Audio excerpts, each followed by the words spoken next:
ajabtovur, qiziq. Undagi har bir jonzot o'simlik yaratganning buyuk qudratiga dalolat qiladi. Hayvonlar va odamlar haqida ushbu jajji faktlar sizning kayfiyatingizni ko'taradi va sizga yoqadi degan umiddamiz.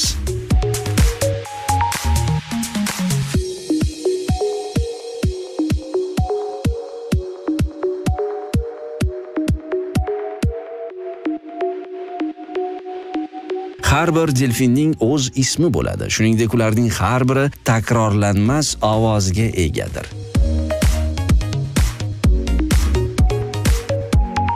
Olmaxonlar yemishni qayerga berkitganini unutib qo'yganlari sabab har kuni yuzlab daraxtlar o'sa boshlaydi.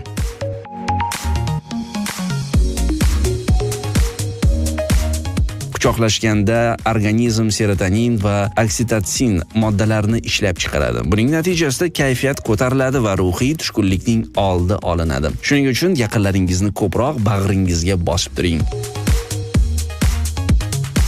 Flamingolarning pushti rangini saqlab qolish uchun zooparklarda ularni sabzi bilan boqishadi. Dengiz ochchalari bir umrga juftlashadilar. Ular doimo bir-birlarining dumlarini ushlab yurishadi. Bir vaqtda tug'ilgan mushukchalar turli otadan bo'lishi mumkin. Filsimon yer qazarlarning eng yaqin qarindoshi yer qazar emas, balki fillardir. Echkilarning ham xuddi insonlar kabi ovozlari har xil bo'ladi. Kuchukchalar ba'zida yaqinroq tanishish maqsadida urg'ochi kuchukchalarga o'yinda yutqazib beradilar. Oddiy mushuklardan sal katta bo'ladigan panda bolasining dumi 45 sm ga teng bo'ladi. Kvokka dunyodagi eng baxtli jonivordir. Unga bir qaranga, doimo tabassum qilib turadi. Sigirlar orasida ham do'stlik bo'ladi. Ikki do'st bir-biridan uzoqda bo'lsa, ma'yus bo'lishar ekan. Pingvinlar juftligi ham umr bo'yi bir-biridan ajralmaydi.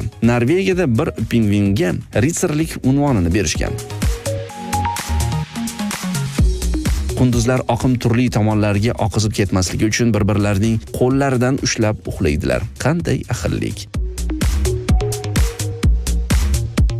Agar dengiz cho'chqasining mo'ylarini qirib qo'yilsa, u kichkina begemotga o'xshab qoladi. Artitofobiya qushlardan qo'rqish kasalligidir. Koala ayg'i kun davomida 20 soat uxlaydi. Turkiyaning Istanbul shahrida uysiz hayvonlar ovqatlanadigan avtomatlar mavjud. 8 avgust dunyo bo'yicha mushuklar kuni sanaladi. Olmaxonlar hamisha ota-onasiz qolgan hayvon bolalarini asrab oladi. Itlar o'z egalarini ko'rganlarida ularning miyasida xuddi inson o'z sevgan kishisini ko'rganida yuz beradigan holat yuzaga keladi. Mushuklar 50 tacha so'zni yodda saqlab qola olishadi. Zarur paytlarda bu so'zlarga qarshi reaksiya bildirishadi. 95% mushuk egalari ular bilan suhbatlashish lozim deb hisoblashadi. Aytgancha mushuklar shirin ta'mni umuman sezmaydilar. Buni qarangki, chumolilar hech qachon uxlashmas ekan. Avstraliyadagi quyonlar soni esa Xitoy aholisidan ham ko'pdir.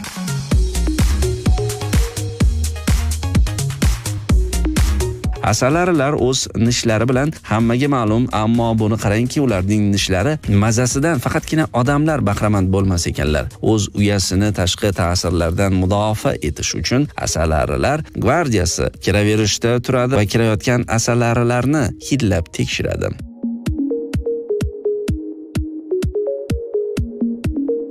Yer yuzidagi chumolilarning umumiy og'irligi sayyorada yashovchi odamlarning umumiy vazniga teng.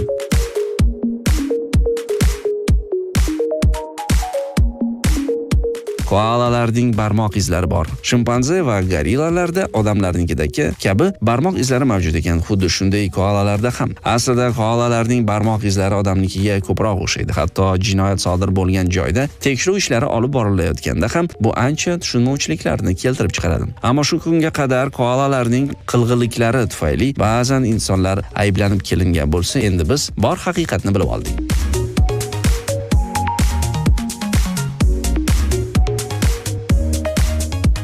Endi esa o'zining shoshilmasligi bilan ajralib turuvchi jonzotlar haqida qiziqarli ma'lumotlarni taqdim etamiz. Amerika o'rmon loyxo'ragi qush patlarining rangi unga o'rmondagi butalar bilan bir xil tusga kira olish imkonini beradi. Ratsionining asosiy qismini umurtqasiz yomg'ir chuvalchanglari tashkil etadi. Ularni tutish uchun esa soniyasiga 222 sm tezlikda harakatlanishning o'zi yetarli.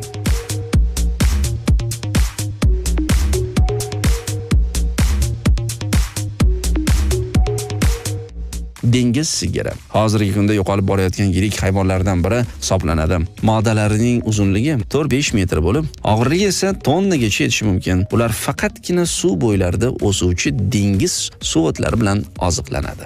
Quvvat sarflanishini pasaytirish maqsadida ularning tezligi soniyasiga 139-222 sm dan oshmaydi.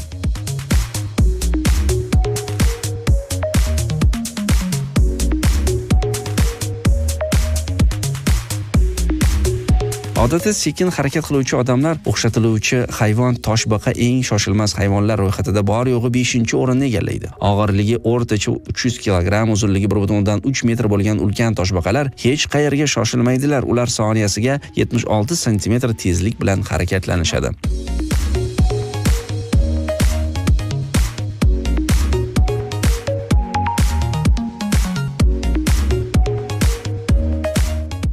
Lori mazkur hayvon daraxtda umrini o'tkazadi. Tirsak bo'g'inida suyuqlik ajratuvchi o'ziga xos temirlar mavjud bo'lib, so'lak bilan qo'shilganda zaharli moddaga aylanadi. Ushbu hayvon yirtqichlardan himoyalanuvchi qalqonga ega bo'lish uchun o'zini tili bilan yalashi yetarli. Yegulikni tunda qidiradi.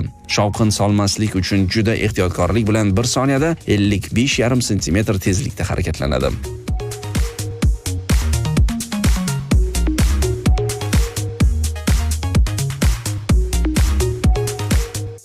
Dengiz yulduzi. Dengiz yulduzlarining ko'pchiligi yirtqich hisoblansa-da, umurtqasizlar sinfiga kiruvchi ushbu vakillar tirnoqqa ham, tezlikka ham ega emas. Dushmanlardan himoyalanish va ovqat topish maqsadida ular qisqich prinsipi asosidagi skelet tuzilmasidan foydalanishadi. Shuning uchun ularga turidan qat'iy nazar 1 soniyada 0,189-2,7 sm tezlikda harakatlanishning o'zi kifoya.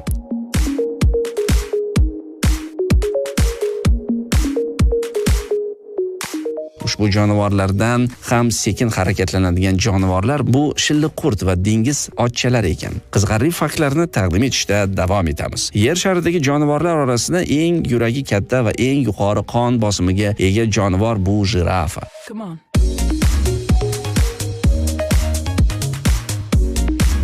Tuyaqushning tuxumini pishirish uchun 40 daqiqa qaynatish kerak. Injilda tilga olinmagan yagona jonivor mushukdir.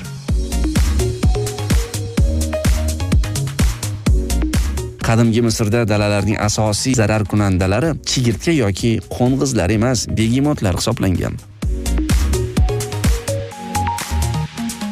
O'ljasiga hujum qilayotgan akulalar ko'zlarini yumib olishadi. Bu bilan ular ko'zlarini lat yeyishdan asrashga harakat qilishadi.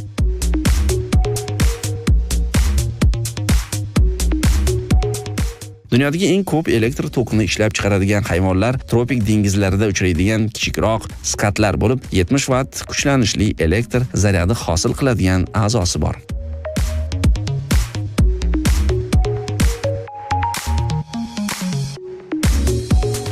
Dunyodagi eng katta ilon anakonda bo'lib, uzunligi 11,4 metr keladi. Eng qizig'i bu ilon 100 taga yaqin tirik tuxum tug'adi. Shu kabi qiziqarli ma'lumotlarni bizni kanal orqali bilib olishda davom eting. Biz esa charchamasdan sizga ijod qilishda davom etamiz.